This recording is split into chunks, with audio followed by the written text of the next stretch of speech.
बऱ्याच लोकांना सवय असते तहान लागल्यानंतर विहीर खणण्याची, पण ज्यांनी पूर्वनियोजन केलेलं असतं आणि पूर्वतयारी केलेली असते त्यांचा प्रवास फक्त सुखकरच नाही तर तो यशस्वीसुद्धा होतो. आपण नक्की कुठे येतो हे तपासणं फार आवश्यक असतं. हॅलो वॉरियर्स, मी सुप्रिया आणि तुम्ही पाहत आहात वॉरियर ऑफिसर एज्युकेशनल प्लॅटफॉर्म. फक्त लढण्याची नव्हे, जिंकण्याची तयारी.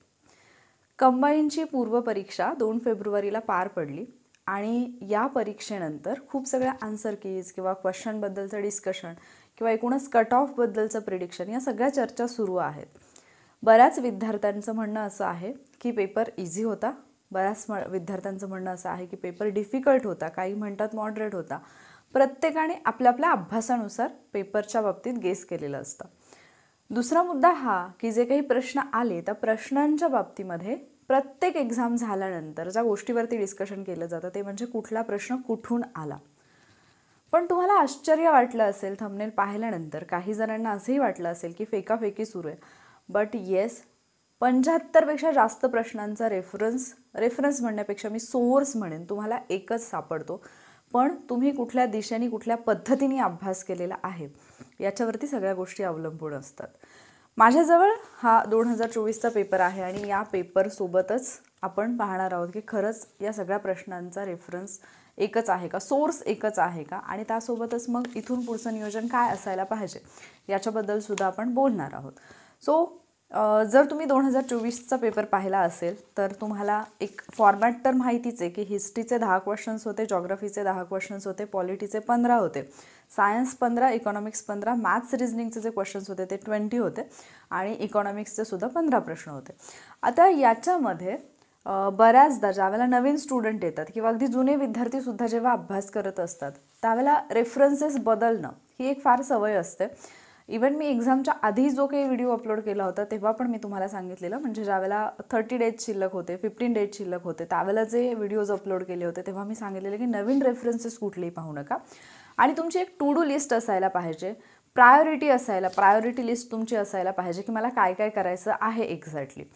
त्याच्यामध्येही 100 डेज चॅलेंजचे जे स्टुडंट होते त्यांना स्पेसिफिकली या इन्स्ट्रक्शन्स दिलेल्या. ज्यावेळेला 5 जानेवारीची एक्झाम पोस्टपोन झाली आणि ती फेब्रुवारीमध्ये होणार होती तेव्हा सांगितलेले की आत्तापर्यंत तुम्ही ग्रुप बी आणि ग्रुप सीचे पेपर्स रिवाईज केले असतील, याच्यासोबत तुम्हाला मेन्सचे पेपर्स जे आहेत त्याचं ॲनालिसिस पण करायचं आहे, प्लस राज्यसेवाचे सुद्धा जे आपले टॉपिक सेम आहेत राज्यसेवा आणि कंबाईंडसाठीचे तर ते करायचे आहेत. आता त्याचं रिझन काय आहे हे तुम्हाला आता समजेल.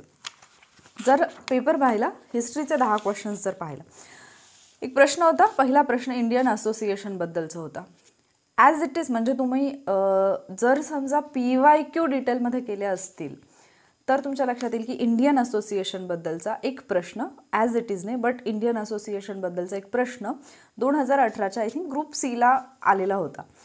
आता ज्यावेळेला एखादा प्रश्न येतो PYQ ॲनालिसिसच्या बाबतीत सुद्धा खूप विद्यार्थ्यांचं एक असतं की PYQ ॲनालिसिस करायचं म्हणजे जस्ट क्वेश्चन रीड करायचं, आन्सर रीड करायचं, बस झालं.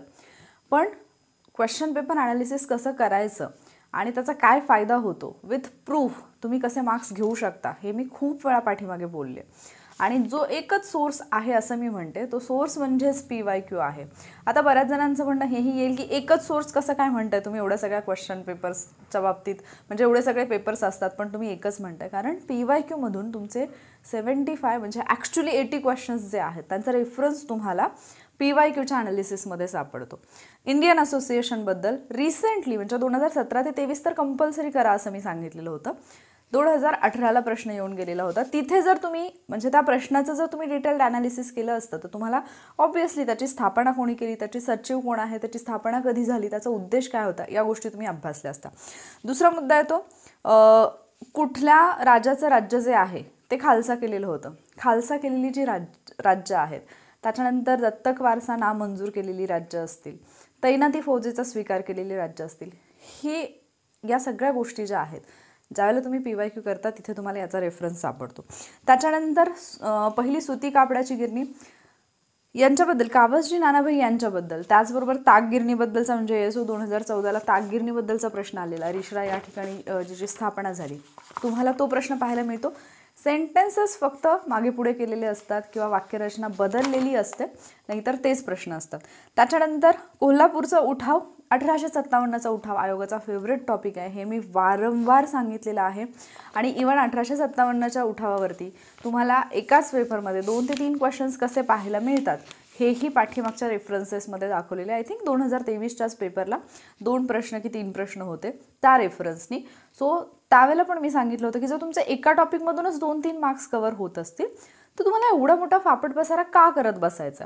आणि हिस्ट्रीच्या बाबतीत नेहमी उडणारा गोंधळ की कुठला रेफरन्स करावा हे कळत नाही. जर स्टडी प्रॉपरली असेल ना, PYQ घ्या, PYQनुसार अभ्यास करा, तुम्हाला बाकी काहीच करायची गरज पडत नाही. ज्यावेळेला कंबाईनची एक्झाम पोस्टपोन झाली होती सुरुवातीला, म्हणजे 16 जूनला झाली नव्हती, त्याच्यानंतर मी मुलांना सांगितलं होतं, एक व्हिडिओ अपलोड केला होता ॲपवरती, 100 डेज चॅलेंज ज्यांनी बाय केले त्या स्टुडंटसाठी होता तो, ज्यांचा अभ्यास झाला नाही त्यांच्यासाठी, इथून पुढे अभ्यास कसा करायचा. PYQ बेस्ड एक स्ट्रॅटेजी मी त्यांच्यासोबत शेअर केलेली आणि जे त्या मेथडनी गेले असतील डेफिनेटली कालच्या एक्झाममध्ये त्यांचा स्कोअर चांगला आलेला आहे. ठीक आहे. सो 1857चा उठाव, अगेन झाशीच्या राणीबद्दल हे वक्तव्य कोणी केलेलं आहे, हे विधान कोणी म्हटलेलं आहे. 1857च्या उठावामध्ये ज्यावेळेला तुम्ही झाशीच्या राणीबद्दल वाचतात त्याच वेळेला तुम्ही हे विधानही वाचतात की हे कुठल्या व्यक्तीने केलेलं आहे, कारण झाशीची राणी एखाद्या वीरासारखी लढलेली होती. सो हे तुम्हाला तिथे पाहायला मिळतं. देन आता पुढचा प्रश्न जो होता ब्रिटिश इंडिया कमिटीबद्दल, दादाभाई नौरोजी यांनी ईस्ट इंडिया असोसिएशनची जी स्थापना केली होती त्याच्याबद्दल 100 डेज चॅलेंजमध्ये लेक्चर्समध्ये घेतलेलं, डिस्कशनमध्ये पण घेतलं होतं, इवन PYQ अनालिसिसमध्ये पण मी याच्याबद्दल बोलले होते. ईस्ट इंडिया असोसिएशनची जी स्थापना केली त्याच्यामध्ये पण जे व्यक्ती होते त्याच्यामध्ये फॉसेट हा व्यक्ती स्पेसिफिकली लक्षात ठेवा मी सांगितलेलं, कारण ईस्ट इंडिया असोसिएशनच्या कामकाजात भाग घेतल्यामुळेच तो निवडणुकीत हारलेला होता. परत नंतर तो निवडणुकीला उभा राहिला, त्याच्यासाठी फंडिंग करण्यात आलं. सो ब्रिटिश कमिटी ज्यावेळेला आपण अभ्यासतो, ब्रिटिश इंडिया कमिटी, ज्यावेळेला आपण राष्ट्रीय सभा अभ्यासतो त्याच्यामध्येच हा पुढे जाऊन एक पॉईंट येतो. विल्यम डिग्बी हे नाव तुम्ही ऐकलेलं असेल. आणि मग जर तुम्हाला या पद्धतीने काँग्रेसपूर्व संघटना, काँग्रेस आणि काँग्रेसशी संबंधित असणाऱ्या इतर संघटना, काँग्रेसच्या संदर्भाने बाहेर एखादी संघटना स्थापन झाली, तिथे ब्रिटिश इंडिया कमिटीबद्दल डिस्कशन झालेलं होतं. सो हा प्रश्न PYQच्याच रेफरन्समधून येतो, पण आपण PYQकडे कसं पाहतो याच्यावरती सगळ्या गोष्टी अवलंबून आहेत. याच्यासोबत मी ना 1919च्या कायद्याबद्दल सुद्धा एक आय थिंक मिनिटांची तयारी तासापेक्षा भारी हे जे सेशन मी घेत होते त्याच्यामध्ये एक व्हिडिओ दिलेला होता 1919च्या कायद्याबद्दल. तिथे सुद्धा सांगितलेलं होतं की स्पेसिफिक काही गोष्टी आहेत, म्हणजे मसुदा असेल, साऊथ बोरो कमिटी असेल, इतर जी कमिटी आहे मसुद्याशी रिलेटेड असणारी, किंवा जे स्पेसिफिक सदस्य आहेत त्याच्यामधले ते लक्षात ठेवायचं आणि का लक्षात ठेवायचं. ठीक आहे. सो आत्तापर्यंत मी 6 क्वेश्चन्स सांगितले, 6 प्रश्नांचा रेफरन्स तुम्हाला कशा पद्धतीने PYQमधून मिळतो हे सांगितलं. आता तुम्ही म्हणाल एक्झॅक्ट इयर सांगा. ज्या व्यक्तीने PYQ अनालिसिस केलेलं आहे त्या व्यक्तीकडे याचे एक्झॅक्ट इयरसुद्धा आहेत आणि ते हवे असतील थोडीशी मेहनत घ्यावी लागेल, बट एक्झॅक्ट इयरसोबत मी व्हिडिओ घेऊन येऊ शकत होते. बट इयर इम्पॉर्टंट नाही आहे, हा टॉपिक कुठे ना कुठे झालेला आहे हे इम्पॉर्टंट आहे. ठीक आहे. कामगार हितवर्धक सभा याच्यावरती प्रश्न येऊन गेलेला आहे. दुसरा मुद्दा, कामगार चळवळ किती महत्त्वाची आहे, PYQ अनालिसिसचे जे लेक्चर्स मी घेतलेत त्याच्यामध्ये पण सांगितलेलं होतं, प्लस चॅलेंजमध्ये पण सांगितलेलं होतं आणि यूट्यूबवरती तर ऑलरेडी जे पण व्हिडिओज आहेत तिथे मी बोलते. कामगार चळवळीमध्ये तुम्हाला नारायण मेघाजी लोखंडे यांच्यावरती एकाच वर्षी 2-2 प्रश्न पाहायला मिळतात एकाच पेपरमध्ये. त्याच्यानंतर जे काही लेबर युनियन आहेत, वेगवेगळ्या संघटना आहेत, त्याच्याशी जोड्या लावाशी संबंधित एक प्रश्न आलेला होता रिसेंटली, आय थिंक 2021 किंवा 22ला आलेला असेल. सेम क्वेश्चन आधी as it is question option सहित जसाच्या तसा आधी येऊन गेलेला होता, म्हणजे तो रिपीट झालेला आहे. सो ज्या वेळेला तुम्ही कामगार चळवळ करताय महत्त्वाचे व्यक्ती करणं गरजेचंच आहे, आयटक आवश्यकच आहे, त्याच्यासोबत बॉम्बे मिल हँड्स असोसिएशन आहे ती करणं गरजेचं आहे, नारायण मेघाजी लोखंडे तर तुम्ही स्किप करूच शकत नाही. सो हे पॉईंट्स जे आहेत तिथे तुमचा हा मुद्दा होत होता आणि त्याच्या स्थापनेमध्ये सहभागी असणारे लोक. त्यानंतर होम रूल म्हणजे काय, होम रूल लीग, टिळकांची home rule league, Annie Besant यांची होम रूल लीग, यांचं क्षेत्र कुठलं होतं, कार्यक्षेत्र कुठलं होतं, त्याच्यासोबत त्याच्यामध्ये सहभागी असणारे व्यक्ती कोणते, विचारसरणी त्यांची काय होती. अशी एक संघटना होती भारतामध्ये की ॲनी बेझंट यांच्या होम रूल लीगचं सदस्यत्व जर एखाद्या व्यक्तीने घेतलं असेल तर त्या संघटनेचं सदस्यत्व त्या व्यक्तींना नव्हतं. मग ह्या सगळ्या ज्या गोष्टी असतात त्या वेळेला रिलेट करून अभ्यासायच्या असतात ज्यावेळेला तुम्ही PYQ अनालिसिस करताय. आता असं म्हणू नका की होम रूल लीगवरती यापूर्वी क्वेश्चन आलाच नाही. क्वेश्चन विचारण्याचा तरीका थोडीशी पद्धती वेगळी आहे की यांनी होम रूल लीग म्हणजे काय विचारलेलं आहे. ज्यावेळेला तुम्ही होम रूल लीग अभ्यासताय फक्त फॅक्ट करणं गरजेचं नाही, कारण प्रार्थना समाजाची उद्दिष्ट काय आहेत असा एक प्रश्न आयोगाने विचारला. त्याच्यानंतर आय थिंक परमहंस सभेबद्दल पण असा प्रश्न विचारलेला. मग ज्यावेळेला तसे प्रश्न येत आहेत हे आपल्याला माहिती आहे, तर अभ्यासाची पद्धती आपली आणि आपण कशा पद्धतीने म्हणजे आवाका जो आहे तो आपल्याला चेंज करणं इथे आवश्यक होतं. त्याच्यानंतर पुढचा प्रश्न सतीप्रथा. सतीप्रथा जेव्हा अभ्यासता जर तुम्हाला अगदी त्या अर्जावरती सही कोणी केली इथंपर्यंत विचारले तर विधान वक्तव्य हे विचारलंच जाणार. याचं उत्तर गेस करणं फारसं कठीण नव्हतं तुमच्यासाठी. आणि त्याच्यानंतर प्रार्थना समाज, सत्यशोधक समाज, सार्वजनिक सभा आणि आर्य समाज अतिशय फॅक्च्युअल आणि अतिशय इझी लेवलचा क्वेश्चन, कारण हे MPSC करणारा, सरळ सेवा करणारा कुठलाही विद्यार्थी असेल तर त्याचे या डेट्स ज्या आहेत त्या पाठचं असतात. सो 10च्या 10 क्वेश्चन तुम्हाला रेफरन्स मिळतात. आता इतिहासचे 10 PYQ मधून झाले, म्हणजे ज्याने PYQ प्रॉपरली केलेलं होतं त्याचे एवढे क्वेश्चन्स बरोबर येणं गरजेचं होतं. पुढचं जर पाहिलं आपण पंजाब हिमालय विचारलंय. कुमाऊ हिमालय यापूर्वी विचारून झालेला आहे जर तुम्ही PYQ अनालिसिस केलेलं असेल तर. ठीक आहे, कुमाऊ झालेला आहे. त्याच्यानंतर आय थिंक काश्मीर हिमालय याच्यावरती पण प्रश्न विचारला आहे. आणि प्लस कुठल्या हिमालयाचा विस्तार कुठल्या 2 नद्यांच्या दरम्यान आहे, म्हणजे सिंधू सतलज, सतलज काली, काली तिस्ता, तिस्ता ब्रह्मपुत्र, हा जो काही विस्तार आहे. इव्हन आत्ता मी जे सेशन एक घेतलेलं होतं रिव्हिजनचं, पंजाब हिमालय स्पेसिफिकली मी बोलले नव्हते त्याच्यामध्ये, बट त्या याच्यामध्ये पण हिमालयाचे जे भाग पडतात ते विभागणी कोणी केलेली आहे याच्यावरती बोलून झालेलं होतं. त्यानंतर लू वारे, लू वाऱ्यांवरती प्रश्न झालेला आहे. नॉर्वेस्टरवरती झालेला आहे. कालबैसाखीवरती झालेला आहे.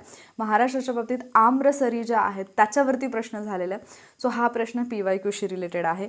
महाराष्ट्रातील घाट आणि रस्ते आयोगाचा फेवरेट असणारा टॉपिक आहे. अगेन झालेला म्हणजे PYQवरती आहे. शंभू महादेव डोंगररांग, सातपुडा, सातमाळा, अजिंठा आणि ज्या नद्या आहेत गोदावरी असेल, भीमा असेल, कृष्णा असेल, वरती नर्मदा आहे, तापी आहे, यांच्यामध्ये कुठली पर्वतरांग, डोंगररांग येते. कॉमन सेन्सचा क्वेश्चन होता. स्वामीनाथन यांनी कोरडवाहू शेती म्हणजे काय, राज्यसेवाचा ज्या मुलांनी अभ्यास केला किंवा राज्यसेवेचे पेपर ज्यांनी अभ्यासलेत त्यांना या प्रश्नाचं उत्तर देता आलं असतं. नागरी वस्तीवरती यापूर्वी आयोगाने एक सेम याच टाईपचा क्वेश्चन विचारलेला आणि आय थिंक तिथे सुद्धा बिगर शेती करणारे लोक म्हणजे शेती व्यतिरिक्त गैरकृषी असा शब्द वापरलेला होता आयोगाने. सो हा प्रश्न अगेन नागरी लोकसंख्या या टॉपिकमध्ये जातो. महाराष्ट्रातील प्रशासकीय विभाग, कॉमन सेन्सचा क्वेश्चन अगेन महाराष्ट्रातली प्रशासकीय विभागावरती प्रश्न विचारून झाला. महाराष्ट्रातली जी मृदा आहे तांबडी मृदा, तर आयोगाने 2 ते 3 वेळा कुठल्या नद्यांच्या खोऱ्यामध्ये हा म्हणजे तांबड्या मृदेचा प्रदेश आढळतो हा प्रश्न विचारून झाला. आणि काळी कापसाची मृदा तुम्हाला माहितीच आहे. जांभी मृदा कुठल्या भागात आढळते किंवा कोकणकडच्या भागामध्ये कुठल्या प्रकारची मृदा आढळते हा प्रश्न झाला. इवन बॉक्साईटशी रिलेटेड असताना सुद्धा जांभी मृदा त्याचा संदर्भ येतो, म्हणजे हा प्रश्न पण तुमचा PYQ मधून सॉल्व्ह होतो. त्यानंतर खनिज संपत्ती, अग्निजन्य खडकामध्ये कुठले आढळतात, स्तरित खडकामध्ये कुठले आढळतात आणि रूपांतरित खडकात कुठले आढळतात, भारताच्या भूगोलावरती येतो हा प्रश्न. अगेन ज्यावेळेला तुम्ही खनिज संपत्ती अभ्यासता तिथे हा तुमचा म्हणजे PYQ. फक्त मी असं नाही म्हणते की रेफरन्स बुक घेतलं आणि मी सगळे टॉपिक अभ्यासलेत म्हणून. तुम्ही PYQ प्रॉपरली अनालिसिस केले असतील तर याची उत्तर तुम्हाला येत होती. आणि त्याच्यानंतर अगेन भीमा नदीचं खोरं, पैनगंगा असेल, मांजरा नदी तर आयोगाची फेवरेट आहे, हे मी लेक्चरमध्ये पण सांगितलेलं आहे. मांजरा नदीवरती आयोग 100% प्रश्न विचारतो. मग ते जिल्हे असतील किंवा कुठल्या प्रदेशातून वाहते, कुठल्या नदीची उपनदी आहे, स्पेसिफिकली मांजरा आयोगाने विचारलेली आहे यापूर्वी पण. आता हे झाले जॉग्रफीचे प्रश्न. आत्तापर्यंत मी तुम्हाला 20 क्वेश्चन्स सांगितलेले आहेत ज्याचा रेफरन्स तुम्हाला, ज्याचा सोर्स तुम्हाला डिरेक्टली PYQ मधून पाहायला मिळतो. ठीक आहे, 20 क्वेश्चन्सचा सोर्स जो आहे तो तुम्हाला डिरेक्टली PYQ मधून पाहायला मिळतो. आता आपण इकॉनॉमिक्सकडे येऊयात.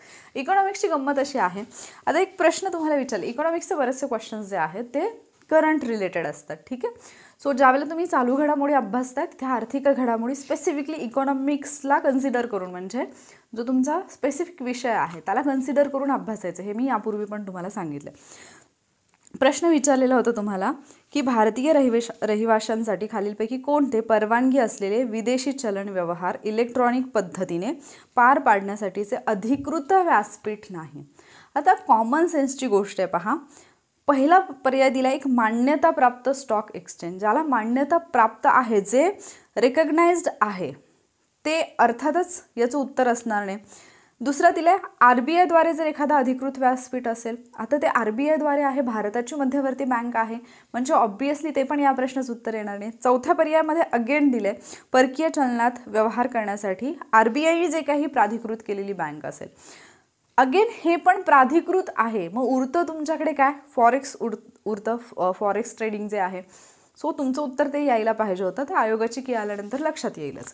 त्याच्यानंतर नाफेडवरचा प्रश्न आहे. नाबार्ड असेल, नाफेड असेल, कृषीशी संबंधित असणाऱ्या ज्या संस्था आहेत, तर त्याच्यावरती प्रश्न येतात. त्यांची ॲटलिस्ट स्थापना आणि त्यांचं मुख्य उद्दिष्ट काय आहे आणि स्पेसिफिक जर एखादं वैशिष्ट्य असेल तर ते करून ठेवा.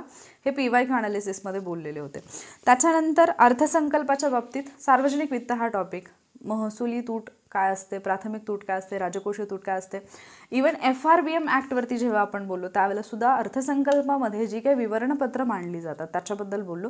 सो अर्थसंकल्पामध्ये काय असतं, इतका कॉमन सेन्सचा हा प्रश्न होता, कारण ज्यावेळेला तुम्ही अर्थसंकल्प अभ्यासता त्यावेळेला तुम्हाला या गोष्टी स्पेसिफिकली अभ्यासाव्याच लागतात. एकूण खर्च किती, एकूण जमा किती, रुपया कसा येणार, रुपया कसा जाणार, महसुली तूट किती आहे, राजकोषीय तूट किती आहे, आणि त्याचे जोडालावावरचे प्रश्न येऊन गेलेत. सो तो अर्थसंकल्प काय दर्शवतो हे PYQचं प्रॉपर ॲनालिसिस केलं की होत होतं. त्याच्यानंतर औद्योगिक कामगारांसाठीचा ग्राहक किंमत निर्देशांक WPI आणि CPI याच्यावरचं डिस्कशन सेशन झालं 100 डेज चॅलेंजमध्ये. तिथे मी तुम्हाला आय थिंक एक हे पण घेतलं होतं, मी इकॉनॉमिक्सचे जे 3 सेशन घेतले, 50 क्वेश्चन्स घेतलेले होते, त्याच्यामध्ये मी तुम्हाला होमवर्कसाठी हा क्वेश्चन दिलेला होता. औद्योगिक ग्राहक किंमत निर्देशांक जो आहे कोण प्रकाशित करतं, कुठल्या पद्धतीने केला जातो, कुठल्या संस्थेकडून केला जातो, हे सगळं त्याच्याशी रिलेटेड हा प्रश्न आहे. आता तुम्ही ते केलं असेल तर ठीक, आणि ते जे क्वेश्चन्स घेतले होते मी चॅलेंजमधल्या स्टुडंटना कंपल्सरी ते जे सेशन्स आहेत, ते जे क्वेश्चन्स आहेत ते करा सांगितलेले, कारण ते सगळे क्वेश्चन्स PYQ बेस्ड होते. UPSCचे क्वेश्चन्स असतील, राज्यसेवेचे क्वेश्चन्स असतील, ग्रुप बी किंवा ग्रुप सीचे क्वेश्चन्स असतील, त्याच्यातून घेतलेले ते क्वेश्चन्स होते. देन मध्यवर्ती बँकेचे गुणात्मक पतनियंत्रणाचं साधन, गुणात्मक साधनं, संख्यात्मक साधनं, याच्यावरती पण त्या PYQच्या सेशनमध्येच मी बोललेले होते. जे एक्सपेक्टेड क्वेश्चन्स होते तिथे पण हा क्वेश्चन झालेला होता. त्याच्यानंतर भारतीय हस्तोद्योग विकास महामंडळ, आता मला एक्झॅक्टली आठवत नाही आहे की हँडीक्राफ्ट्स डेव्हलपमेंट बोर्ड जे आहे त्याच्यावर, कॉर्पोरेशन जे आहे त्याच्यावरती प्रश्न येऊन गेला की नाही, बट या रिलेटेड जे प्रश्न आहेत ते बाकीच्या याच्यावरती आलेले आहेत. सो हा एक क्वेश्चन आपण स्किप करूयात, बट आत्तापर्यंत 25 क्वेश्चन्स जे आहेत त्याचा रेफरन्स आपल्याला PYQमधून सापडतो. देन हरित क्रांतीवरती तर खूप वेळा प्रश्न विचारून झालेला आहे. त्यानंतर अर्थसंकल्पाचं कलम जे आहे त्याच्यावरती विचारलेलं होतं की कुठल्या याच्यामध्ये अर्थसंकल्पाची परिभाषा आहे, आणि याच्याबद्दल PYQमध्येच डिस्कस करताना मी हेही बोलले होते की 110 आणि 112 धनविधेयक आणि अर्थसंकल्प वार्षिक जे वित्तीय विवरणपत्र आहे याच्यामध्ये बऱ्याच मुलांचं, म्हणजे इतका सोपा क्वेश्चन आयोग का विचारेल म्हणून काही मुलांनी त्याचं उत्तर 110 असं दिलेलं होतं, पण इथे कन्फ्युजनचा प्रश्नच नव्हता, तुम्हाला ते कलम दिलेलंच नव्हतं इथे. सो हे प्रश्न पण PYQमधून आलेले आहेत, म्हणजे इकॉनॉमिक्स जर टफ वाटला असेल तर आपला अभ्यास कमी आहे हे मान्य करा. देन GDP काय असतं, त्याच्यामध्ये NDP काय असतं, राष्ट्रीय उत्पन्नाच्या लेक्चरमध्ये बोलले, आणि याच्यावरती GDPचा प्रश्न येऊन गेलेला आहे की GDPमध्ये कुठल्या उत्पन्नाचा समावेश होतो. ज्यावेळेला तुम्ही NDPचा विचार करता, नेट जे हे असतं उत्पन्न आहे, म्हणजे ज्याला आपण स्थूल आणि निव्वळ, आता इथे तुम्हाला GDPबद्दल विचारलेलं आहे. ज्यावेळेला तुम्ही स्थूल देशांतर्गत उत्पन्नाचा विचार करता, नागरिकांनी कमवलेलं आहे की बाउंड्रीच्या आतमधलं आहे, हे वालं कन्फ्युजन, ठीक आहे. सो स्थूल देशांतर्गत उत्पादन काय असतं, आणि मला आता GNP काय असतो, हे या ज्या दोन गोष्टी आहेत GDP आणि GNP, या जर तुम्ही केलेल्या असतील ऑलरेडी तर ते तुमच्या लक्षात आलं असेल, आणि हे PYQमध्ये विचारलेलं आहे. MPIवरती अगणित वेळा प्रश्न विचारला आहे, ग्रुप बी असेल, ग्रुप सी असेल, राज्यसेवा असेल. त्याच्यानंतर इथे आलेला आहे तुम्हाला NNPवरती आणि GNPवरती प्रश्न, ठीक आहे. नॅशनल प्रोडक्ट इथे विचारलेला आहे, राष्ट्रीय उत्पादनामध्ये कशाचा समावेश होतो, स्थूल राष्ट्रीय. इथे लक्षात घ्या स्थूल देशांतर्गत वेगळं आणि स्थूल राष्ट्रीय वेगळं, या दोन्हीवरती आधी प्रश्न येऊन गेलेत, सेम क्वेश्चन्स तुम्हाला परत एकदा पाहायला मिळाले. त्याच्यानंतर पुढचा जो प्रश्न आहे हा अर्थसंकल्पावरती आहे. अर्थसंकल्पामधले हायलाइटेड पॉईंट्स जे असतात ते करणं गरजेचं असतं. PYQमध्ये प्रत्येक वर्षी ज्यावेळेला अर्थसंकल्प येतो त्यावेळेला अर्थसंकल्पावरती प्रश्न असतात. सो हा प्रश्न जरी करंटवरती असेल तरी PYQ करताना तुम्ही करंटचा डाटा करणं गरजेचं असतं. ठीक आहे. सो हा तुम्ही PYQच्या रेफरन्सनुसार किंवा त्या सोर्सनुसारच कन्सिडर करायला पाहिजे. स्टील तुम्ही जरी नाही कन्सिडर केला तरी 32 प्रश्नांपैकी फक्त 2 प्रश्न आपण स्किप केले. 30 प्रश्न तुमचे PYQ मधून आहेत. पुढे लोकसंख्या प्रश्न येऊन गेलेले आहेत. IMF नुसार जे काही जगातल्या सर्वोच्च 5 अर्थव्यवस्था आहेत, अगेन करंट अफेअर्सशी रिलेटेड प्रश्न, पण सेम क्वेश्चन यापूर्वी आयोगाने विचारलेला आहे त्या इयरच्या संदर्भाने. ठीक आहे. त्यानंतर विजय केळकर समितीचा अहवाल, डॉक्टर विजय केळकर समिती इतक्या वेळा विचारून झाली आहे की मुलांची ती तोंडपाठ आहे. ठीक आहे. अगदी डेट सहित कुठल्या म्हणजे कशाशी संबंधित आहे आणि त्यांनी केलेल्या शिफारशी काय आहेत, शिफारशी कुठल्या अंमलात आल्या, कशा पद्धतीने त्याचं पुढं प्रोसेस झाली, हे सगळं. त्याच्यानंतर पुढचे जे क्वेश्चन होते ते होते करंट अफेअर्सचे क्वेश्चन. आता करंट अफेअर्सचे जे 15 क्वेश्चन होते, बऱ्याच लोकांचं म्हणणं असं होतं करंट अफेअर्स टफ होतं. ॲक्च्युली ते डिफिकल्ट होतं. त्याचं रिझन हे की आपला जो एक साचा आहे अभ्यासाचा, आपण तो सोडून बाहेर जात नाही. बट व्यक्तिविशेषवरती येणारे प्रश्न, ठराविक एका मंत्रालयाशी संबंधित असणारे प्रश्न, जसं की जलशक्ती याच्यावरती प्रश्न आयोगाने मेन्सला विचारलेले होते. बट आता मेन्सचं जर तुम्ही ॲनालिसिस केलेलं असेल तर ठीक आहे. करंट अफेअर्सबद्दल आपण सेपरेटली एक सेशन घेऊन बोलूयात. आता आपण जाऊयात राज्यघटनेकडे. राज्य विधिमंडळाशी संबंधित प्रश्न येऊन गेले. विधानसभा, विधान परिषद, स्पेसिफिक कलमं आयोगाने यापूर्वी विचारलेली आहेत. महाधिवक्ता तर आयोगाचा फेवरेट आहे. एका पानाचा चॅप्टर आहे, पण त्याच्यावरती आयोगाने किती वेळा प्रश्न विचारले असतील आणि प्रत्येक लाईनवरती प्रश्न विचारलेला आहे आणि निवड करण्याचा अधिकार तर मग विचारायलाच नको. द्विग्रही विधिमंडळ यापूर्वी विचारून झालेलं आहे, पुन्हा एकदा विचारलं. त्यानंतर राज्यसभेच्या जागा ज्या आहेत त्याच्याबद्दल प्रश्न विचारला. अणुसूची ज्या आहेत त्याच्यावरती प्रश्न विचारून झाला. पहिली अणुसूची, दुसरी, तिसरी, चौथी यात सलग जोड्या लावा म्हणून आयोगाने कितीतरी वेळा विचारलेल्या आहेत. त्याच्यानंतर भाषांशी संबंधित आलेला आहे. त्यानंतर संघसूची, राज्यसूची, समवर्ती सूची याच्याशी रिलेटेड प्रश्न येऊन गेलेला आहे. सो हा तिथे प्रश्न जातो. PYQमध्येच ग्रामसभेला संवैधानिक दर्जा ॲज इट इज क्वेश्चन यापूर्वी आला. 73वी 74वी घटनादुरुस्ती आयोगाच्या फेवरेट असणाऱ्या आहेत. त्याच्यानंतर संसदेबद्दल, आता इथे थोडंसं हे होतं की तुम्हाला ज्यावेळेला राज्यघटना तयार, संविधान निर्मितीचं काम सुरू होतं त्यावेळेला जे काही एक म्हणजे विधिमंडळ पण भरायचं, म्हणजे संसद म्हणून पण काम करायची आणि राज्यघटना निर्मितीचं पण काम केलं जायचं. त्याच्या बाबतीत तुम्हाला GV मावळणकर यांच्याबद्दलचा प्रश्न आलेला होता. सो हा त्या रेफरन्सनी क्वेश्चन जातो. बट इतकं डीपमध्ये केलेलं नसेल तर हा क्वेश्चन आपण याच्यातून स्किप करू शकतो. पण दुसरं जे विधान आहे त्याच्यामध्ये आपण ज्या काही तरतुदी घेतलेल्या आहेत इतर देशांकडून, तर तिथे म्हणजे राज्यघटनेचे जे स्रोत आहेत तिथे ते विधान जातं. त्याच्यानंतर 154 यापूर्वी विचारलेला आहे. तुम्हाला राज्यपाल, मुख्यमंत्री, राष्ट्रपती, पंतप्रधान या सगळ्या गोष्टी आयोगाने विचारून झाल्यात. जिल्हा न्यायाधीशाची नियुक्ती कोण करतं, ॲज इट इज क्वेश्चन मागे येऊन गेला. ॲज इट इज जसाच्या तसा इथे तो प्रिंट केलेला आहे. परत उच्च न्यायालय, अभिलेख न्यायालय आहे, सर्वोच्च न्यायालय, अभिलेख न्यायालय आहे. त्याची कलमं आयोगाने यापूर्वी विचारलेली आहेत. मुन्शी अय्यंगार सूत्र कशाशी संबंधित आहे, कितीतरी वेळा राज्यनिर्मिती जेव्हा आपण अभ्यासतो कितीतरी वेळा याच्यावरचा प्रश्न येऊन गेलेला आहे. त्यानंतर निर्वाचन आयोगाची तरतूद यापूर्वी ॲज इट इज क्वेश्चन विचारलेला आहे. आता ज्यावेळेला हे करतोय आपण, म्हणजे PYQ अनालिसिस का इम्पॉर्टंट असतं, तर मी या एक्झामच्या पूर्वी एक 40 डेज चॅलेंज घेतलेलं होतं. त्याच्यामध्ये पॉलिटी असेल, हिस्ट्री असेल, जॉग्राफी असेल, इकॉनॉमिक्स असेल, या 4 सब्जेक्टचे PYQ अनालिसिस घेतलेले होते 2017 ते 2023 ग्रुप बीचे पेपर्स. अँड देन सायन्ससाठी एक सेपरेट चॅलेंज घेतलेलं, जिथे सायन्सचे 2017 ते 2023चे क्वेश्चन घेतलेले होते. बरेच जण असं म्हणतात की सायन्सला PYQ करायची गरज नसते, बट आत्ता सायन्सचे PYQ म्हणजे सायन्सच्या PYQचा कसा फायदा होतो हे आजच्या पेपरमध्ये मी तुम्हाला दाखवून देईन. दुसरा मुद्दा म्हणजे सगळेच क्वेश्चन PYQमधून येतात असं नाही, बट हां सायन्सला जरी तितकासा फायदा नसेल तरीसुद्धा ज्यांना सायन्स फार डिफिकल्ट जातं, स्कोअर करणं कठीण वाटतं, त्यांच्यासाठी डेफिनेटली ॲटलिस्ट PYQमधून जो डाटा किंवा जे टॉपिक लक्षात येतात ते करणं गरजेचं असतं. आता जेव्हा निर्वाचन आयोगावरचा प्रश्न येतो ना, तेव्हा स्मार्ट स्टुडंट काय करेल, फक्त कलम 324 न करता 324 ते 329 म्हणजे PYQ अनालिसिसमध्ये मी याच पद्धतीने घेते. 324 ते 329 ही सगळी कलमं करायची. त्यासोबतच त्याच्यामधल्या ज्या तरतुदी आहेत त्या इन डिटेल अभ्यासायच्या. तुम्ही एकदा हा प्रश्न आला आणि तो जर इन डिटेल अभ्यासलेला असेल तर नेक्स्ट टाइम त्याच्यावरती कसाही प्रश्न आला, म्हणजे केवळ स्पेसिफिक एक कलम न विचारता बाकीचा कुठलाही प्रश्न जरी आला त्याच्याशी रिलेटेड तर तो तुम्ही करू शकता.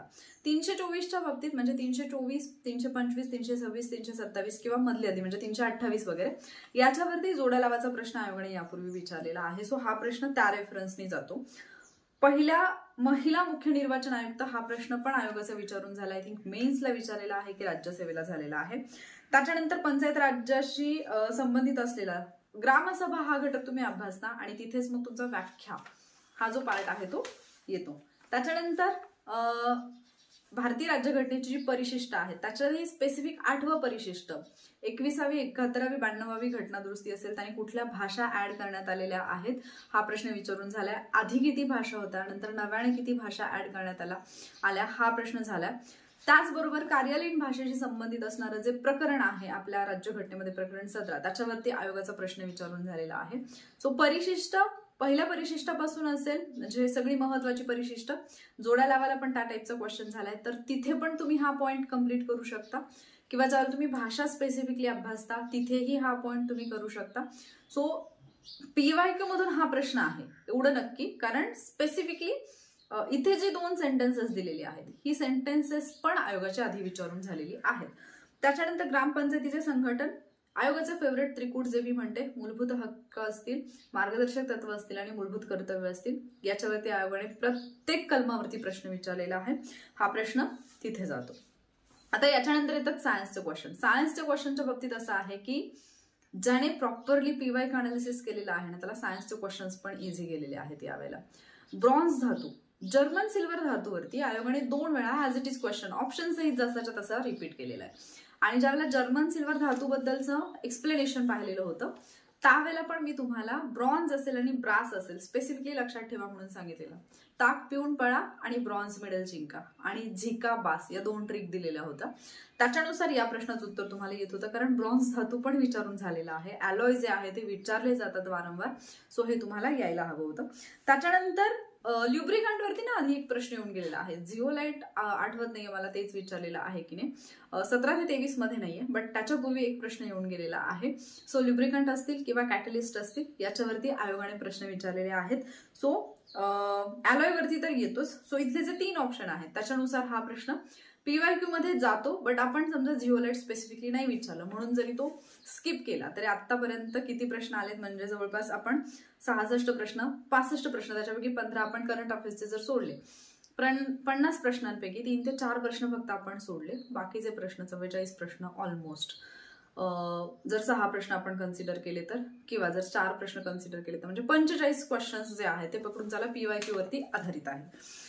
त्याच्यानंतर इथे जे तुम्हाला विचारलेलं होतं की किती ग्राम हायड्रोजन मिळू शकेल असंच एक कॅल्क्युलेशन आयोगाने यापूर्वी विचारलेलं आहे, पीवायक्यू मध्ये पाहू शकता.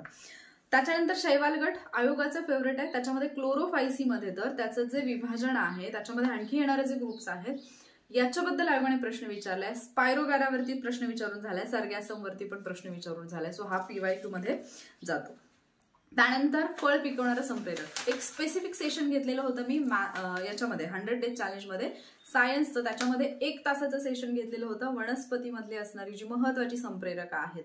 मग त्याच्यामध्ये ऑक्झिन घेतलेलं होतं, इथिलिन घेतलेलं होतं, सायटोकायनिन्स घेतलेलं होतं, जिब्रेलिन्स घेतलेलं होतं, ॲब्सिसिक ऍसिड घेतलेलं होतं आणि याच्यात ट्रिक्स पण दिलेले होते की हे कसं लक्षात ठेवायचं. आणि त्याच्यामध्ये इथिलिन पण सांगितलेलं.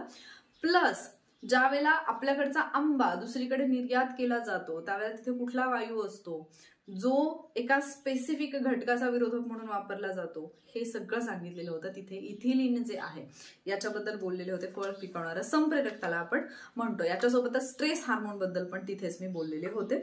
पीवायक्यू मधूनच हा प्रश्न आहे. त्याच्यानंतर वनस्पती रोग आणि रोगकारक थोडे लक्षात ठेवायला कठीण जातात. पीवायक्यू मध्ये नाही असं तुम्ही म्हणणारच नाही, कारण पीवायक्यू मधून हा क्वेश्चन आहे. कारण पक्सिनिया ग्रामिनिस याच्यावरती आयोगाने 1 लाइनर क्वेश्चन डिरेक्टली विचारलेला आणि तेवढं जरी तुम्हाला माहिती असतं तरी तुमचं या प्रश्नाचं उत्तर येत होतं. सो पीवायक्यू बेस्ड हा प्रश्न आहे. सोलार पीव्ही तंत्रज्ञानामध्ये कुठल्या ऊर्जेचं कुठल्या ऊर्जेमध्ये रूपांतर होतं. आता मी रिसेंटली जे सेशन घेतले होते सायन्सचे स्टेट बोर्डचे एक्सपेक्टेड क्वेश्चन्स तिथे मी इलेक्ट्रिक मोटरवरचं घेतलेलं होतं. सो कुठल्या ऊर्जेचं कशामध्ये रूपांतर कुठल्या ठराविक म्हणजे सोलारचं असेल, इलेक्ट्रिक मोटरचं असेल किंवा आय थिंक याच्यामध्ये ज्यावेळेला वीज निर्मिती केली जाते धरणामध्ये वगैरे, तर तिथे कुठल्या ऊर्जेचं रूपांतर कुठे होते, या टाईपचे क्वेश्चन्स पीवायक्यू मध्ये पाहायला मिळतात. त्याच्यानंतर अणुतरंग अवतरंग पीवायक्यू मधूनच आलेला क्वेश्चन आहे की वेव्स जिथे बनतात वर खाली ते कुठले तरंग असतात आणि मागे पुढे सरकणं ते कुठले तरंग असतात. त्याच्यानंतर विद्युत चुंबकीय वर्णपट्टा, इलेक्ट्रोमॅग्नेटिक स्पेक्ट्रम, याच्यावरचा एक ट्रिकचा व्हिडिओ पण मी युट्यूबवरती अपलोड केला, कारण पीवायक्यू मध्ये याच्यावरचे क्वेश्चन होते. तिथे वेव्हलेंथ, फ्रिक्वेन्सी या दोन्ही गोष्टी ज्या आहेत त्या बोललेले होते, रेंज पण दिलेली होती मी.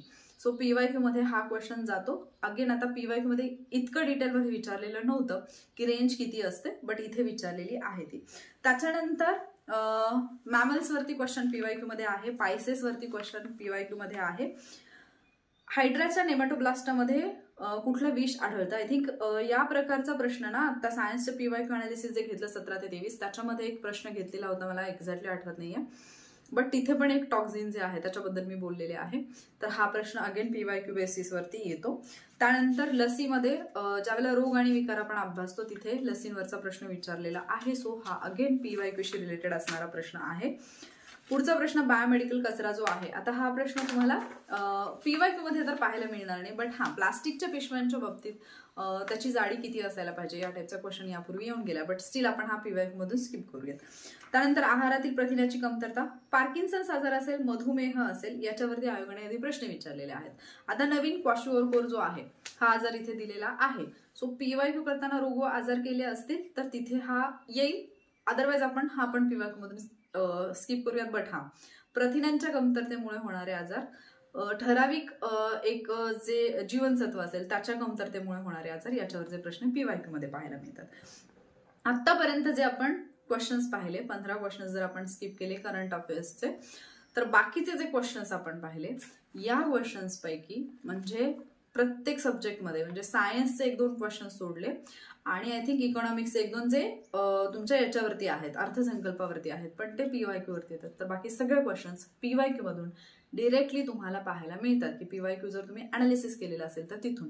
आणि मॅथ्स रिझनिंगचे जे 20 क्वेश्चन्स आहेत त्या 20 क्वेश्चन पैकी 20 क्वेश्चन्स याचा प्रत्येक क्वेश्चनचा रेफरन्स तुम्हाला याच्यामध्ये पीवायक्यू मध्ये पाहायला मिळतो, कारण त्या टाईपचे ऍज इट इज क्वेश्चन्स फक्त आकडेवारी चेंज करून यापूर्वी आयोगाने विचारलेले आहेत. मग आता असं म्हणू नका की सोर्स एकच कसा काय, तुम्ही पीवायक्यू अनालिसिस कसं करता याच्यावरती सगळ्या गोष्टी अवलंबून असतात.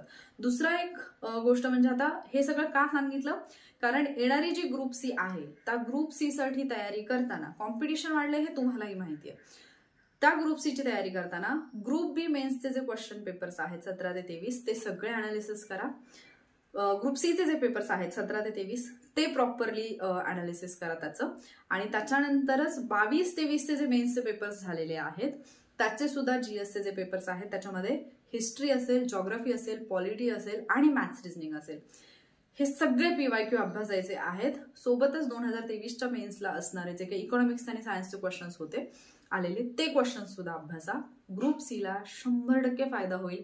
आणि मग तुमच्यावरती असं म्हणायची वेळ येणार नाही की हा कसे शक्य आहे, कोणाला 65 मार्क कसे पडतील, कोणाला 70 मार्क्स कसे पडतील. पडतात, कारण ज्या विद्यार्थ्यांनी प्रॉपरली अभ्यास केलेला आहे त्यांचं एवढं प्रॉपर झालेलं असतं ते की त्यांना प्रश्न पाहायला आठवतं की हा प्रश्न मी पाहिलेला होता पीवायक्यू मध्ये.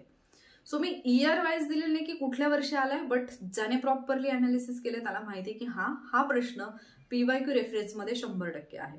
सो मी कंबाईंड ग्रुप बी साठी एक चॅलेंज घेतलेलं होतं 40 डेजचं. त्याच्यामध्ये पॉलिटी, हिस्ट्री, जॉग्राफी, इकॉनॉमिक्स या 4 विषयांचे जे पीवायक्यू आहेत 17 ते 23चे ग्रुप बीचे, त्याचं डिटेल असं विश्लेषण घेतलेलं. आणि विश्लेषण म्हणजे फक्त विश्लेषण नाही. फॉर एक्झाम्पल जसं तर तुम्हाला कार्यालयीन भाषा, तुम्हाला स्पेसिफिक एक कलम विचारलेलं होतं 351 कलमावरचा प्रश्न आला ना, मी तिथे 343 पासून 351 पर्यंत ते पूर्ण जे प्रकरणच आहे भाग 17 मध्ये जे दिलेलं आहे ते सगळ्याच्या सगळं प्रकरण तिथे एक्सप्लेन केलेलं आहे. सो ज्यावेळेला एखादा क्वेश्चन येतो फक्त तो क्वेश्चन आणि आन्सर इतकंच न पाहता त्याची जर डिटेल माहिती तुम्ही त्याच वेळेला अभ्यासली, बाकीचे जे 3 ऑप्शन आहेत त्याचाही अभ्यास तिथेच केला तर परिपूर्ण अभ्यास होतो. नेक्स्ट टाइम जेव्हा दुसरा क्वेश्चन येतो तिथे तुम्हाला विचारात पडावं लागत नाही, उत्तर तुमचं रेडी असतं, कन्फ्युजन तुमचं होत नाही. त्यामुळे पीवायक्यू अनालिसिस प्रॉपरली करा. दुसरी एक गोष्ट, बऱ्याच स्टुडंटना असं वाटतं की पीवायक्यू अनालिसिस करायला लागल्यानंतर मग मॅम अभ्यास कधी करायचा, म्हणजे मला अक्षरशः हसायला येतं अशा स्टुडंटचं. पीवायक्यू अनालिसिसच तुमचा अभ्यास आहे. आणि तेच करताना तुम्हाला प्रश्न पडतो की अभ्यास कधी करायचा. नुसता रट्टा मारो करू नका, त्याचा काहीही फायदा नाही. फक्त पुस्तक घेतलंय, 4 वेळा वाचलंय आणि झालं. तुम्ही किती वेळा पुस्तक वाचलं, किती पुस्तकं वाचली, तुम्हाला किती माहिती आहे आणि तुमच्या आजूबाजूचे लोक तुमच्याबद्दल काय बोलतात की हा फार हुशार आहे, हे मॅटर करत नाही. त्या एका तासामध्ये तुम्ही काय केलंय, तुमच्या उत्तरपत्रिकेवरती तुम्ही काय लिहिलंय, आन्सर कीनुसार तुमचा स्कोर किती येतोय, फायनल कट ऑफ मध्ये तुम्ही आहात की नाही आणि शेवटी तुमचं सिलेक्शन होते की नाही, ही गोष्ट मॅटर करते आणि त्याच्यावरतीच फोकस करा. सो ग्रुप सीचे 2017 ते 2023 जे पेपर्स आहेत, ज्या पद्धतीने ग्रुप बीचं घेतलेलं आहे त्याच पद्धतीने इन डिटेल असा अनालिसिसचा एक कोर्स जो आहे तो मी लवकरच घेऊन येत आहे ग्रुप सी साठी. ऍटलिस्ट लास्ट 70 डेज जे तुमच्याकडे उरतील त्या 70 डेजमध्ये तो कोर्स मी तुमच्यासाठी घेऊन येईन की जिथे तुम्ही ग्रुप बी ग्रुप सीचे पेपर्स जे आहेत त्याचा अनालिसिस प्रॉपरली कराल. तर डेफिनेटली जसं मी आता तुम्हाला 75+ प्रश्नांचा रेफरन्स दाखवला, तुम्ही ते अनालिसिसचे लेक्चर्स केल्यानंतर ज्यावेळेला ग्रुप सीचा पेपर देऊन याल, तुम्ही स्वतःच म्हणाल की येस, याच्यातले 80 क्वेश्चन्स होते जे माझ्या ओळखीचे होते, जे मला प्रॉपरली माहिती होते. सो इतकी तयारी तुमची होऊ शकते. सो त्या कोर्सबद्दल डेफिनेटली मी पुढच्या एखाद्या व्हिडिओमध्ये बोलेन, अपडेट मी देईनच. पण हा, जर आत्तापर्यंत अभ्यासामध्ये तुमचा असा काही गोंधळ उडाला असेल तर किमान आत्ता तरी त्या गोंधळातून बाहेर या, एक प्रॉपर दिशा घेऊन चला. दुसरा मुद्दा आहे, बऱ्याच मुलांचा टाइम मॅनेजमेंटचा प्रॉब्लेम होता. प्रत्येक विद्यार्थ्याने क्वेश्चन पेपर सोडवलेला असतो, स्टील टाइम मॅनेजमेंटचा प्रॉब्लेम येतो. सो तो टाइम मॅनेजमेंटचा प्रॉब्लेम कसा सॉल्व्ह करायचा याच्यावरचं एक सेशन मी डेफिनेटली घेऊन येईन. तसं तुम्हाला जर प्रॉब्लेम आला असेल टाइम मॅनेजमेंटचा तर मला कमेंटमध्ये नक्की सांगा, त्याच्यावरती आपण बोलूया. आणि जसं यूट्यूबवरती चर्चा सुरू आहे, टेलिग्रामवरती चर्चा सुरू आहे, त्याच्यानुसार तुम्हाला इतकं तरी माहिती असेल की 55ची रेंज सांगितली जाते कट ऑफसाठी +-2. फिमेल असाल तर 50+ स्कोअर असेल तर सेफ आहे, हे सांगितलं जाते. हे माझं प्रेडिक्शन नाहीये, बट कारण अजून आयोगाची आन्सर की आलेली नाहीये. बट जे काही सांगितलं जातं त्याचा विचार करून जर तुमचा स्कोर सेफ असेल, मेन्सची तयारी करायची असेल, मेन्सची तयारी सुरू करा. करायची असेल तर नाही, कराच. आणि ग्रुप सीचा ज्यांचा पेपर आहे, ज्यांनी ग्रुप सी टार्गेट ठेवलेली आहे, त्यांनी मात्र एकही मिनिट वाया न घालवता तुम्ही ग्रुप बीला भरपूर अभ्यास केलाय, त्या अभ्यासाचा तुम्हाला ग्रुप सीला 100% फायदा होणार आहे. फक्त प्रॉपर वेनी जा, पाट्या टाकायचं काम करू नका. मुलं स्मार्ट बनत चालली आहेत. ज्या मुलांनी प्री आणि मेन्स ऑलरेडी क्रॅक केलेली आहे त्या मुलांना माहिती असतं की मला एक पुस्तक म्हणजे पुस्तक घेऊन बसायचं नाही, पुस्तकाचा ढीग घेऊन बसायचं नाहीये, त्याच्याऐवजी मला माझे PYQ जे आहेत त्याच्यावरती फोकस राहायचंय, ते प्रॉपरली करायचं. आणि दुसरा मुद्दा, तुम्ही जेवढं सेल्फ कराल ना तेवढे जास्त फायद्यात राहाल. अगेन बरीच मुलं PYQचं बुक घेतात आणि तेच रीड करत बसतात. फक्त reading reading reading reading reading यांनी तुम्हाला ऐन वेळेला एक्झाममध्ये टाइम न पूर्ण किंवा न आठवणं ह्या गोष्टी घडतात. जेवढी तुम्ही प्रॅक्टिस कराल, सेल्फ अनालिसिस कराल, तेवढं जास्त फायद्यात तुम्ही राहतात. ठीक आहे. सो आता हे तुम्हाला ठरवायचं की तुम्हाला काय करायचं आहे. आणि मी एक्झामच्या आधी पण सांगितलेलं की तुमची टू डू लिस्ट असायला पाहिजे. अभ्यासाच्या बाबतीत तुमच्या प्रायोरिटीज फिक्स असायला पाहिजेत की मला काय करायचंय एक्झॅक्टली, कधी करायचं, प्रायोरिटी बेसिसवरती काय करायचंय. कारण 100 डेज चॅलेंजमध्ये तर मुलांना मी हे कंपल्सरी सांगितलेलं, ज्यावेळेला 5 जानेवारीचा पेपर फेब्रुवारीमध्ये होणार हे समजलं, त्याच वेळेला सांगितलेलं की आता फक्त ग्रुप बी आणि ग्रुप सी नाही तर मेन्सचे 2022-23चे क्वेश्चन पेपर्स प्लस राज्यसेवेचे सुद्धा हिस्ट्री असेल, जॉग्राफी असेल, पॉलिटी असेल, इकॉनॉमिक्स असेल, सायन्स असेल, जे कॉमन टॉपिक आहेत ते क्वेश्चन्स पाहून ठेवा. कारण क्वेश्चन्स येतात. ॲज इट इज रिपीट जरी नाही झाला, ॲज इट इज तर होतातच बरेचसे क्वेश्चन, पण ॲज इट इज जरी नाही झाला तरी तुम्ही त्याचं जे विश्लेषण केलेलं असतं, जे स्पष्टीकरण केलेलं असतं, जे तुम्ही स्वतः अभ्यासलेलं असतं, त्याच्यातून क्वेश्चन्स आपल्याला पाहायला मिळतात. आणि जरी समजा ॲज इट इज क्वेश्चन नाही पाहायला मिळाला, जसं मी तुम्हाला पक्सिनिया ग्रामिनीसचं उदाहरण दिलं, तर असे जे क्वेश्चन असतात, एखादा तरी ऑप्शन असा असतो की ज्याच्यावरून तुमचं उत्तर निघतं. सो स्मार्ट वेनी अभ्यास करायचा की तेच करत राहायचं, हे ज्याचं त्याने डिसाईड करायचं आहे. आता तुम्ही कुठे येता हे तुमचं तुम्ही ठरवा आणि इथून पुढची तयारी करा. मला आशा आहे की हे विश्लेषण, हा व्हिडिओ तुम्हाला हेल्पफुल वाटला असेल. ॲटलिस्ट इथून पुढच्या अभ्यासामध्ये तुम्हाला त्याची मदत होईल. जर व्हिडिओ हेल्पफुल वाटला असेल तर व्हिडिओला लाईक आणि शेअर नक्की करा. कमेंट करून नक्की सांगा की तुम्हाला PYQ अनालिसिसचा फायदा झाला का, की तुम्ही PYQ अनालिसिस प्रॉपरली केलं होतं का. आणि जर केलं नसेल तर ॲटलिस्ट ती चूक आता सुधारा आणि PYQ अनालिसिस प्रॉपरली करा. अजूनही जर डाऊट असेल PYQ अनालिसिस एक्झॅक्टली कसं करायचं तर ते सुद्धा कमेंटमध्ये सांगा. मी आणखी एक व्हिडिओ घेऊन येईन. यापूर्वी मी व्हिडिओज अपलोड केलेत, विथ प्रूफ मी दाखवलंय की तुमचे कसे बरेचसे क्वेश्चन्स, म्हणजे इव्हन 2022चा आय थिंक पेपर झाल्यानंतर तर 2022चा पेपर बऱ्याच स्टुडंटना खूप टफ वाटलेला आणि सगळे म्हणत होते डिफिकल्ट आला असं तसं. बट इकॉनॉमिक्सच्या 15 पैकी 14 क्वेश्चन्सचा रेफरन्स मी डिरेक्टली म्हणजे तिथे तर इयर वाईज दाखवलं होतं की या वर्षी हा क्वेश्चन आलेला आहे या टॉपिकवरती किंवा सेम असाच. इकॉनॉमिक्सचंही तसं दाखवलेलं, जॉग्राफीचंही सेम तसं दाखवलेलं, पॉलिटीचं दाखवलेलं होतं. सो जर तुम्ही प्रॉपर वेने स्टडी करत असाल, पीवाय अनालिसिस प्रॉपरली करत असाल तर तुम्हाला हा प्रश्नच नाही पडणार की हा रेफरन्स कुठून आला, आयोगाने हे कुठून शोधून काढलं. त्या आयोगानेच आधी कुठेतरी विचारलेलं आहे, तुमच्याकडे सगळं आहे, फक्त आपल्याला सवय झाली आहे इकडचं तिकडचं ढिगभर गोळा करायचं, प्रॉपर काहीच नाहीये आणि त्यातलं कम्प्लीट पण काहीच नाहीये. सो याच्यावरती नक्की विचार करा. व्हिडिओ हेल्पफुल वाटला असेल तर लाईक करायला विसरू नका आणि असेच व्हिडिओज मी तुमच्यासाठी घेऊन येत असते आपल्या या वॉरियर ऑफिसर प्लॅटफॉर्मच्या माध्यमातून. सो चॅनलला सबस्क्राईब केलं नसेल तर सबस्क्राईब नक्की करा. लवकरच भेटूयात पुढच्या व्हिडिओमध्ये. थँक्यू.